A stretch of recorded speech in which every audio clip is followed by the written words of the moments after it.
이제 거기서 끊어버리고 너희들 멋대로 해라. 나는 너희들 못 도와주겠다. 그런 뜻이요? 볼게요. 멋대로 해라라는 게 있었어요? 찾아보면 있겠지. 찾아보 있을 것 같아요? 한번 찾아볼까? 오. 말씀은 네.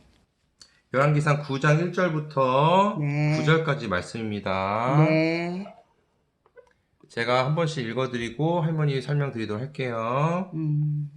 자, 솔로몬이 여호와의 성전과 왕궁 건축하기를 마치며 자기가 이루기를 원하던 모든 것을 마친 때에 이게 무슨 말일까요? 그러니까 이제 성전도 잘 지었고 왕궁을 아주 건축을 잘 해서 너무 기쁘게 지금 잘했다고 자랑하잖아요. 자랑 누가 해요? 솔로몬이 그거 어디 나와 있어? 자랑한다는 말이. 자랑한다고 내가 그렇게 하고 아이고. 잘했다고, 응? 예, 잘했다고 맞추고 그래서 엄청나게 좋아하니까 여호와께서 이제 그걸 받아들이질 않는 것 같아. 아, 잠깐만요. 아직 그것까지 읽지 않은 것 같은데 볼게요.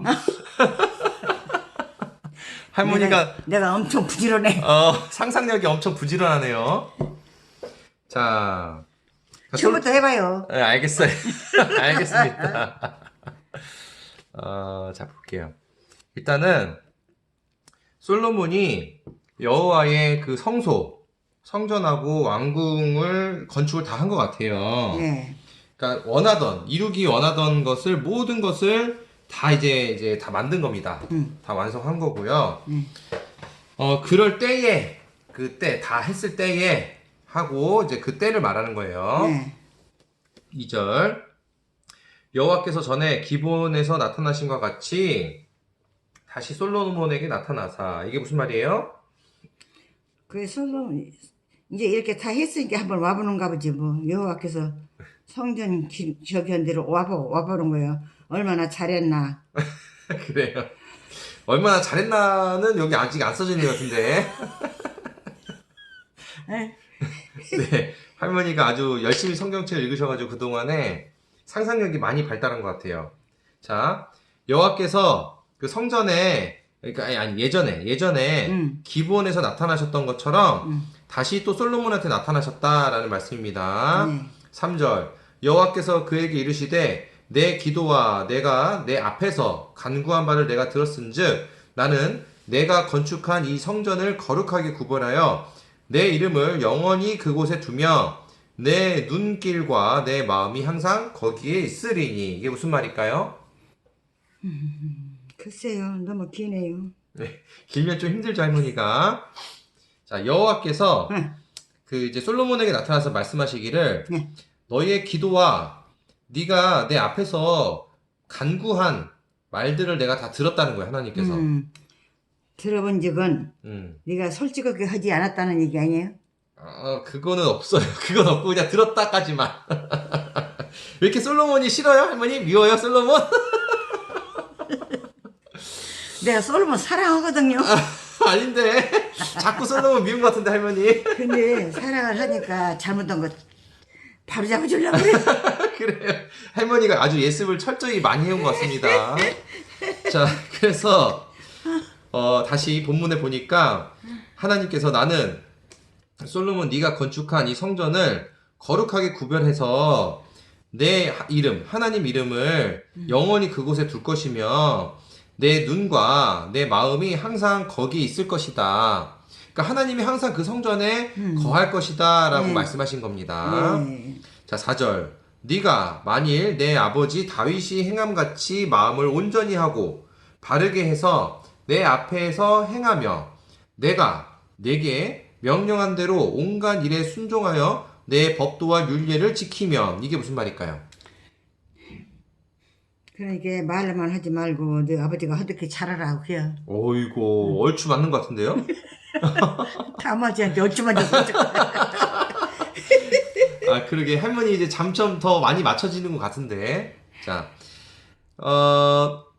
네가 만일 네 아버지 다윗이 했던 것처럼 마음을 온전히 하고 바르게 하면 바르게 하고 또 내 앞에서 그렇게 행동하면 내가 내게 솔로몬 너한테 명령한 대로 온갖 일에 순종하여 내 법도와 율례를 지키면, 그러니까 마음을 바르게 하고 또 하나님께서 솔로몬한테 명령한 대로 온갖 그 명령을 순종하고 하나님의 법도와 율례를 지키면이라고 말씀하신 겁니다. 네. 5절 내가 내 아버지 다윗에게 말하기를 이스라엘의 왕위에 오를 사람이 내게서 끊어지지 아니하리라 한 대로 내 이스라엘의 왕위를 영원히 견고하게 하려니와. 이게 무슨 말일까요? 그러니까 다윗이라는 사람만 왕에서 계속 하라는 뜻이에요? 아, 할머니가 반은 맞춘 것 같아요. 자, 내가 내 아버지 다윗에게 말하기를, 예전에 그 하나님께서 다윗한테 말을 했었대요. 무슨 말을 하셨냐면 이스라엘의 왕위에 오를 사람, 그러니까 왕에 오를 사람들이, 그러니까 다윗에게서 끊어지지 아니하려, 그러니까 너의 자손들이 계속 왕이 될 것이다. 이제 그 말인 거죠. 그렇게 말한 대로 이스라엘의 왕위를 영원히 견고하게 하려니와. 그러니까 왕이 이제 그 튼튼하게, 누가 뭐 왕을 뺏어가거나 그러지 못하게 그렇게 하신다는 겁니다. 그러니까 이제 이 사람은 왕과 그냥 계속해서 데리고 있을 작정을 해고만요. 누가요? 하나님이요. 그렇죠, 맞습니다. 말 잘 들으면. 조건이 항상 여기 붙어 있어요. 그러니까. 말을 잘 들으면. 근데 이제 중간에 가다가 조금 솔로몬이 정말 계속해서 그렇게 하면 저도 좋았을 텐데. 네, 한번 볼게요. 자, 6절. 만일 너희나 너희의 자손이 아주 돌아서서 나를 따르지 아니하며 내가 너희 앞에 둔 나의 계명과 법도를 지키지 아니하고 가서 다른 신을 섬겨 그것을 경배하면. 이게 무슨 말일까요? 그러니까 하나님이 제대로 믿지 않고 이제 딴 신을 지금 믿잖아요. 네. 신에게 네. 제사도 지내고. 네. 그래서 아주 화가 나셨어요, 지금. 그래서 내 뜻대로 되지 않을 것이라는 걸 막 경고하시는 거예요. 화가 났어요? 어디 화가 났었어요? 그냥 은근히. 하면 자꾸 은근히 말씀하시는 그 기술이 늦었네. 은근히 말하는 거. 그래요. 은근히 괜찮아요. 그 할머니가 이렇게 은근히 생각하다가도 이게 맞구나 아니구나 이렇게 알면은 그러면서 공부가 되는 겁니다. 자, 만일 너희 자손이, 그러니까 솔로몬이나 솔로몬 너네 이제 뭐 자손, 그러니까 백성들이나 백성 자손들 이렇게도 볼 수 있을 것 같은데요. 어쨌든 너희들이 아주 나를 돌아서서 하나님을 따르지 아니하고 내가 너희 앞에, 그러니까 하나님의 계명과 법도를 지키지 않고 다른 신을 섬겨서 그것을 경배하면, 우상 숭배를 하면, 자, 이 뜻입니다. 7절. 내가 이스라엘을 내가 그들에게 준 땅에서 끊어버릴 것이요 내 이름을 위하여 내가 거룩하게 구별한 이 성전이라도 내 앞에서 던져버리니 이스라엘은 모든 민족 가운데서 속담거리와 이야기거리가 될 것이며. 이게 무슨 말일까요? 무슨 말일까요? 제일 먼저가 어쨌죠? 내가 이스라엘을 내가 그들에게 준 땅에서 끊어버릴 것이요. 그러니까 너희들 하는 행동을 봐서는 너희들한테 잘하려는 거 했는데 이제 거기서 끊어버리고 너희들 멋대로 해라. 나는 너희들 못 도와주겠다. 그런 뜻이요? 볼게요. 멋대로 해라라는 게 있었어요? 찾아보면 있겠지. 찾아볼 있을 것 같아요? 한번 찾아볼까? 자, 볼게요. 내가 이스라엘을 내가 그들에게 준 땅에서 끊어버릴 것이에요. 그러니까는 우상숭배를 하고 말 안 들으면 법을 안 지키면 그 이스라엘을 내가 그 가나안 땅, 너의 고향 땅에서 끊어버릴 것이다. 못 살게 될 거다라는 거죠.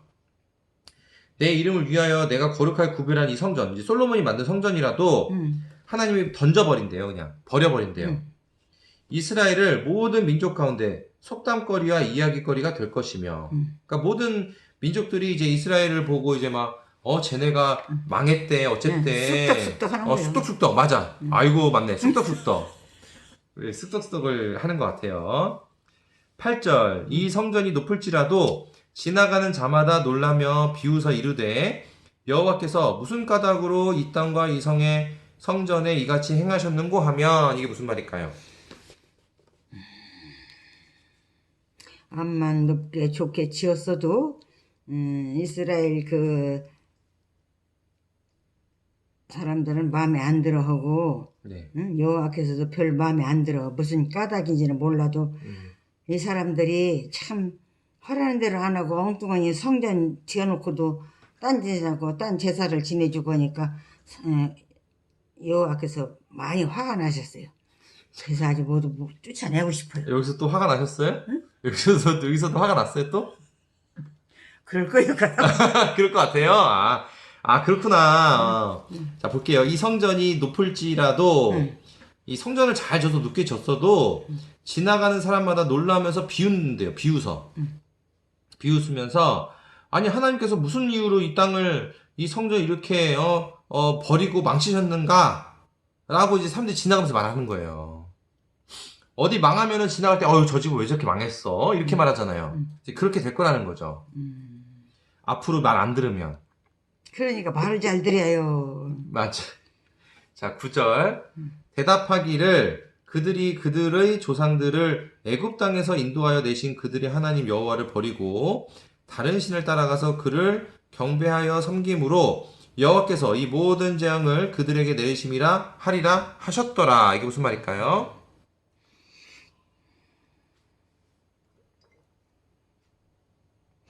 그러니까 그들 조상까지도 잘 조셔야 하는데 중간에 잘못하는 바람에 제대로 못하고 하나님만 성질나게 해가지고 하나님이 노하셔서 이거고 저거고 다 주지 말아라. 왜 웃으세요? 잘 못하고 그래도 할머니가 점점 더 아주 열심히 하시려는 모습이 보이는 것 같아요. 열정적으로. 이게 틀리든 맞든 일단 한번 해보자. 근데 그런 자세가 아주 좋습니다. 중요한 겁니다. 안 하는 것보다 그렇게 도전하는 게 아주 발전하는 데 도움이 많이 돼요. 그러면서 이제 할머니가 한번 읽어보서 해석한 거랑 제가 해석해드린 거랑 비교하면서 이제 공부가 되는 겁니다, 할머니.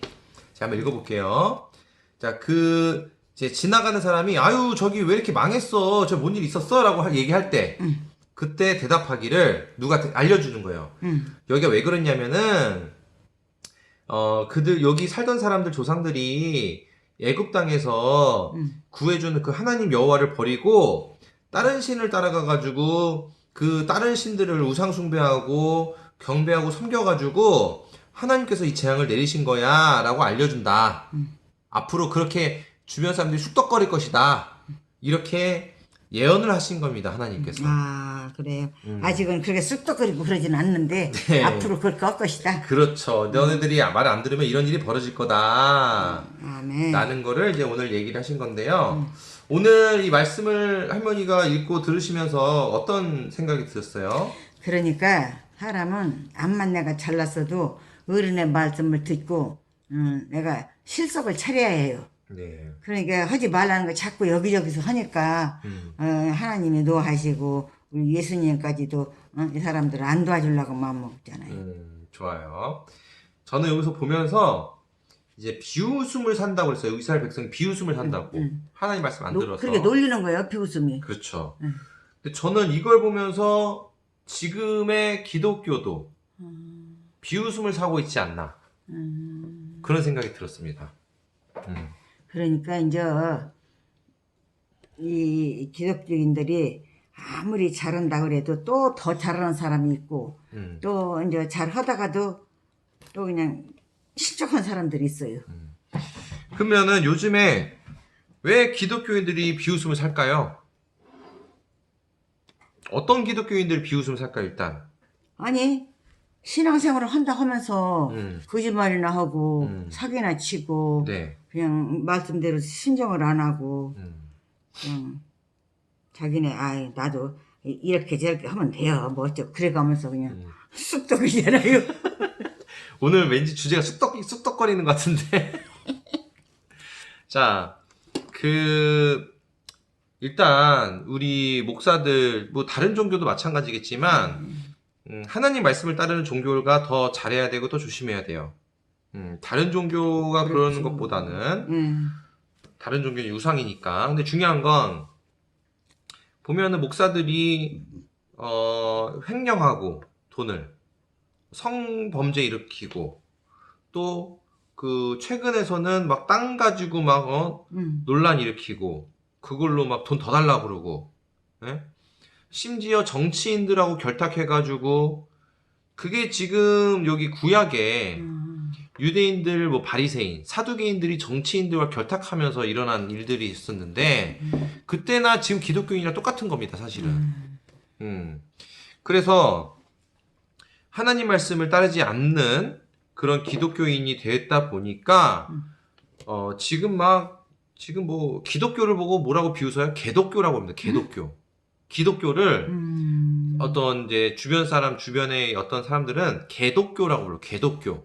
그 사람도 더 나빠요. 그러니까는 그러면 하는 사람이 더 나빠. 근데 중요한 건 그럴 정도로 심각하게 지금 기독교가 비웃음을 사고 있다라는 거예요. 그러니까 그 사람들도 나빴지만 더 중요한 건 기독교, 교회를 다니는 사람들의 행실이 더 바르고 올바르고 모범이 되고 귀감이 돼야 되는 게 더 중요한 문제인데 그래야 될 사람들이 그러지 않으니까는 이런 비웃음을 산다는 겁니다. 자, 제가 그래서 이제 어떤 생각이 들었냐면 성경에서 법, 율례, 계명을 순종하고 지키면 그걸 지키고 따르면 복을 준다는 말씀들이 아주 자주 나와 있어요. 여러 번. 근데 이 말씀들의 순서를 보면 법, 율례, 계명을 먼저 지키고 그 다음에 복을 주신다고 써졌거든요. 근데 많은 기독교인들이 이 순서가 좀 거꾸로 돼 있는 것 같아요. 말씀을 따르고 실천하기보다 복을 먼저 구합니다. 심지어 말씀은 뒷전이 되거나 아예 실천할 생각을 안 해요. 그래 그냥 급해서 뭐 주는 것만 줘가지고 받아가지고 가려고. 그런 사람 본 적 있어요? 왜 그렇게 급할까? 할머니 일할 때 급하잖아. 할머니가 일할 때 급하잖아. 그런 것처럼 그 사람들 가져가는 게 급한 거야. 그게 좋아서. 그래서 나하고는 질적으로 달라요. 아이, 그렇죠. 그렇지만 이게 급한 게 자기들이 좋아하는 거에 따라서 급하더라. 아멘요. 할머니 일하는 걸 좋아하잖아. 아이고 오늘 일 많이 했어요. 그러니까 일하는 것도 사실 급하면 안 되는데, 맞지? 그런데 대고 그냥 1시간이나 기다리려니까 막 나중에는 막 지지개가 뻥뻥 나고. 자, 그래서 본래 성경을 보면은 말씀을 먼저 따르는 게 순서가 맞는 건데요.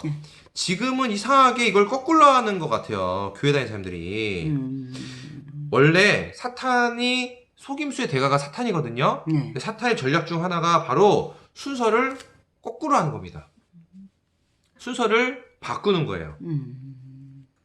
그래서 이거를 아주 깊이 생각을 좀 해봐야 되는데, 게다가 요즘 기독교인들은요, 옛날의 법, 율례, 계명이 현재 사회하고 맞지 않다고 해서 그냥 지키기 어렵다거나 아니면 구시대적인 것처럼 유물처럼 그렇게 치부합니다.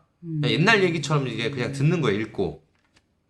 자, 근데 볼게요. 구약 성경을 옛날 얘기로 치부한다면 구약 성경이 생긴 지 2000년 만에 예수님이 나타나셨거든요. 근데 예수님이 율법을 폐하러 온 게 아니라 자기가 완성하러 왔다고 하셨어요. 그 말은 뭐냐면 그 율법을 지켜야 된다는 뜻이거든요. 그러면 2000년 만에 나타나신 예수님도 2000년 전에 그 율법을 지키라고 말을 했는데 그럼 2000년은 짧고 우리 4000년은 길어서 현대시대에 안 맞아서 지키지 말아야 될까요? 아니죠. 예수님도 2000년이나 지났지만 그걸 지켜야 된다고 했습니다. 그러니까 2000년이든 4000년이든 사실은 먼 과거라고 생각하면 예수님 시절에도 구약은 먼 과거예요. 과거라도 지킬 건 지켜야지요. 그렇죠. 그럼. 자, 하나님은요, 창조주시죠. 창조주는요, 시간 밖에 존재하십니다. 그 말은 뭐냐면, 과거, 현재, 미래를 관통하세요. 하나님은. 이게 인간이 감히 생각할 수 없는 영역인데, 하나님은 시간과 공간을 초월하시는 창조주입니다. 자, 그렇기 때문에 하나님 말씀은 아주 옛날에 말씀하셨고 하더라도요, 그 말씀은요, 시간과 공간을 초월해서 영원 불변, 영원히 맞는 말씀이 되는 거예요. 하나님 매 순간 살아계시고요. 그래서 하나님의 말씀은요, 시대를 불문하고 지금도 유효하게 반응하고 있는 겁니다. 아멘. 자, 그러면 보세요. 그래, 그럼 하나님 말씀 옛날 얘기가 맞다 치자. 그럼 그 옛날의 전통과 문화의 이런 구약 성경의 말씀 이야기들을 어떻게 실천할 수 있을까? 이게 이제 고민이 되는 거죠. 왜냐면 옛날에 제사 지냈는데 지금 그렇게 제사 못 지낸단 말이에요. 그러면은 이거 지금 그럼 제사 못 지내는데 어떻게 하냐? 이런 질문 할 수 있잖아요. 그렇죠? 이런 거 말고도 옛날 문화에 따른 이제 현대 문화와 맞지 않는 이야기도 있긴 합니다. 그럼 그런 걸 어떻게 해야 되냐? 이런 이제 질문들이 많이 올라와요. 여기서 중요한 거는 성경 말씀의 본질의 의미를 파악해야 돼요. 먼저 본질. 그래서 그 본질을 현실에 맞게끔 실천하는 노력을 하면 됩니다. 그럼 하나님은요, 그 사람의 마음과 중심을 보십니다. 자, 많은 기독교인들이 가장 어려워하고 실천하기 어려운 게 아까 뭐라고 그랬죠? 제사 지내는 거. 제사. 제사. 이거 저- 뭐 어려워 안 하면 되지. 아니, 그게 아니라 지금까지 하기로 했잖아. 구약성경 지켜야 된다며. 근데 왜 갑자기 안 해? 해야지. 아니 제사를 음. 우상숭배 그거는 하지 말라는 거야. 그럼 하지 말고 그럼 하나님께 제사 드리는 게 있어요. 하나님께 제사 드리는 건 잘 드려야지. 정성스럽게 깨끗하게. 근데 그 제사 지낼 때 소도 잡고 양도 잡아야 돼. 피도 빼야 되고. 근데 그거 지금 못 하잖아. 그러니까 그걸 어떻게 해야 될까? 이제 그건데 저도 처음에는 옛날에 제사가 나오는 내용들 보면서 이 성경에서 이 제사를 왜 우리가 읽어야 되냐? 왜 배워야 될까? 이런 생각이 들었어요. 근데 제가 가만히 보면서 연구를 하다 보니까 놀라운 원리들이 끝도 없이 발견돼서 나오는 거예요. 자, 결론만 먼저 말씀드리자면은 제사는요, 하나님을 위한 게 아니에요. 순전히 인간을 위해서 만들어주신 교정 프로그램이에요, 교정. 인간이 변화될 수 있는 프로그램이 제사예요. 그러니까 하나님이 주신 제사가 하나님을 위해서가 아니라 우리 백성들을 위해서 지내는 제사라고요. 맞습니다. 왜냐면요, 보세요. 몇 가지만 제가, 이 내용이 길어질 수 있기 때문에 몇 가지만 볼게요. 제사 때 소를 바치거든요. 소를 바치는 의미는 부지런히 일하듯 성경 말씀을 배우고 실천하는 의미를 가지고 있어요. 양을 바치거든요. 제사 지낼 때. 양은 어떤 속성이 있냐면은 양치기. 그러니까 리더만 바라보고 따라간대요, 양들은. 그렇듯이 우리도 하나님 한 분만 바라보고 따라가라는 것을 의미한대요. 또 소제라는 제사가 있는데요. 소제는 뭐냐면 곡식을 고운 가루로 만들어서 바치는 게 소제입니다. 그럼 무엇을 의미하냐면 우리들의 고집, 마음, 자아를 형태를 부수고 갈아가지고 하나님께 바치라는 의미인 거예요. 그러니까 내 고집을 내려놓으라는 뜻이에요. 그렇지. 하나님 앞에 내려놓으라는 뜻이에요. 그럼 그런 가루들을 하나님이 새롭게 반죽해서 우리를 만들어주신다는 겁니다. 자, 이렇듯이 몇 가지만 살펴봐도요. 제사는요. 그 의미를 우리가 잘 이해하고 하면은 결국에는 어떻게? 하나님 앞에서 우리가 이렇게 해야 되겠구나. 내가 마음을 내려놔야 되겠구나. 하나님 따라야겠구나. 내가 부지런히 성경을 실천하고 해야 되겠구나. 이런 의미를 되새기는 그런 과정이 바로 제사입니다. 그러면서 마음가짐이 달라지고요. 행동이 달라지는 게 제사예요.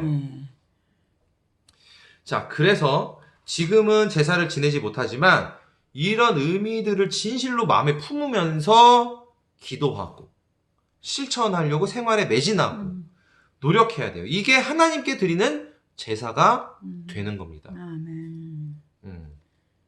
하지만 어찌된 영문인지 하나님 말씀을 실생활에 접목하려는 사람들, 실천하려는 사람들의 모습이 잘 보이지가 않아요. 자, 그럼에도 불구하고 정말 신기하게도 제가 여러 목사님들의 설교를 인터넷으로 찾아본 바에 의하면 몇몇 목사님들 모습에서 성경적 실천이 목격되는 경우가 있긴 합니다. 흥미롭게도 이런 분들, 이 목사님들의 설교 시간에 공통점이 있어요. 뭐냐면 구약의 비중이 다른 목사님들보다 높이 나온다는 거예요. 그러니까 어떤 교회는 신약만 말씀을 나눠요. 아니면 신약 말씀을 90% 나누면은 구약을 10%만 나눠요. 근데 이 성경적 실천이 이루어지는 목사님들을 제가 가만히 보면 구약을 다른 교회보다는 더 많이 다룬다. 대표적인 사례가 저는 오카는 목사님이라고 계시는데요. 돌아가셨어요. 근데 저는 이제 그분 한 번도 직접 본 적이 없어요. 지금도 저는 그쪽 교회하고는 아예 그냥 관련이 없는 사람이에요, 저는. 하지만 지인이 소개로 우연히 제가 설교를 봤는데요. 너무나 공감이 많이 됐어요. 그 오카는 목사님의 설교가. 그리고 제가 딱 들어보니까 이분이야말로 실제로 성경적인 삶을 실천하는 사람이라는 확신이 제가 좀 들더라고요. 왜냐면 모든 설교 말씀들이요. 다 그 사람의 경험에서 비롯된 것이었기 때문에 제가 그렇게 느껴졌거든요. 이 사람은 진짜 경험에서 나오는 말씀이구나. 그게 딱 보이더라고요. 물론 지금도 훌륭하신 목사님들이 많은데요. 오카는 목사님 정도의 맥을 이어가는 분은 아직 제가 좀 찾아보지는 못한 것 같습니다. 물론 이건 지극히 제 개인적인 생각입니다. 저도 한참 부족한 사람인데 그냥 부족한 사람으로서의 그냥 말씀을 드리는 것 뿐이에요. 예. 그래서 오늘 말씀처럼 하나님 법, 계명, 율례, 말씀을 따르지 않으면 비웃음을 산다고 그랬듯이 현대 기독교가 바로 하나님 말씀을 따르지 않았기 때문에 비웃음을 사는 실정이 된 게 아니냐라는 생각이 드는 겁니다. 더 심각한 건 하나님 예수님을 단어만, 말만, 이름만 하나님 예수님을 외치고 부르면서 하나님 예수님을 형식적인 우상으로 숭배하는 사람들, 그런 사람들은 하나님 말씀을 따르는 게 아니에요. 그래서 진짜 우스꽝스러운 게 뭐냐면 하나님 예수님을요 우상 숭배하듯이 따르는 사람들이 있어요. 그런 사람들 보면요 표정도 이상하고요, 말투도 이상하고요, 행동도 이상하고요, 눈빛도 이상해요. 그래서 사람들이 그 사람들 보면요 비웃어요. 그게 얼마나 하나님 예수님을 욕보이는 거 모욕하는 거예요. 하나님 예수님은요 절대 우상숭배 형태로 우상숭배하는 마음가짐으로 우상숭배식으로 하나님 예수님을 우상숭배하면 안 돼요. 말씀대로 따라야지. 우상숭배자들의 본질은 뭔지 아세요? 자기 이익을 구하는 게 우상숭배자의 목적입니다. 그럼 보세요. 똑같은 교회를 다니더라도요 나 천국 가는 자기 이익을 구하는 거는 뭐예요? 그 우상숭배화가 될 확률이 높아요. 우리 자식만 좋은 대학 가기 위해서 교회 다니는 거는 뭐예요? 그 우상숭배화가 된 거예요. 교회 다니면서 내 이익만 구하는 거, 그게 바로 교회를 다니지만, 겉보기엔 교회를 다니지만 결국에는 주변 사람들이 비웃음을 사게 만드는 우상숭배자의 모습을 띠게 된다. 참 안타깝다. 왜? 내가 천국 가는 게 그게 우상숭배고요. 좋은 대학, 좋은 회사 가는 게 그게 우상숭배예요. 하나님을 따르도록 교회를 다녀야지 왜 그 좋은 직장을 숭배합니까? 왜 좋은 학교를 숭배해요? 왜 부귀 영화를 숭배하고 왜 성공을 숭배합니까? 그래서 이런 사람들은 무늬만 하나님 예수님을 표방하는 것입니다. 하나님 예수님의 탈을 쓰고 왜곡되고 변질된 우상숭배는 진짜 다른 사람보다 더 큰 죄가 돼요. 곱빼기 죄가 됩니다. 곱빼기 죄. 이런 사람들이 점점 많아지니까 기독교가 제대로 된 길을 못 가니까 전 세계가 사실은 위협에 빠지게 되는 겁니다. 기독교가 모범이 돼야 돼요. 그렇지. 본래 하나님을 따라야 하는 사람들이 따르지 않으면 재앙이 찾아오는 법이에요. 그래서 교회가 회복이 되어야 세상에 살 수 있고요. 정말 미친 척이라고 할 수 있을지언정 하나님 말씀을 생활에 접목해서 실천해 보도록 한번 해보자고요. 실험 정신으로 테스트를 해봐도 좋습니다. 그러면 정말 놀랍게도 물론 단번에 되는 건 아닙니다. 꾸준히 하다 보면 생각지 못한 축복의 경험을 만나게 됩니다. 아멘. 성경 말씀대로 순서를 지켜보세요.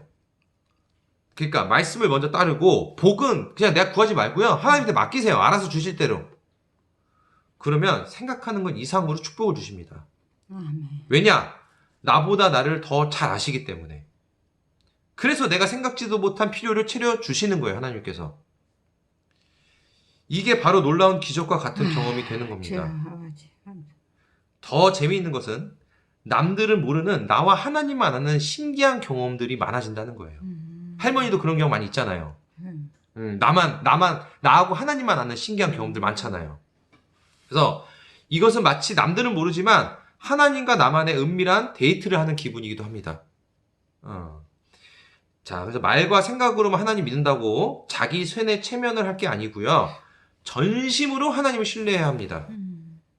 진짜 그냥 성경대로 한번 해봅시다. 아니면 최선을 다해서 성경대로 실천하려고 노력을 한번 해보자는 거죠. 자, 저는 이렇게 이 말씀을 한번 생각이 들었어요. 우리 선생님은 훌륭하십니다요.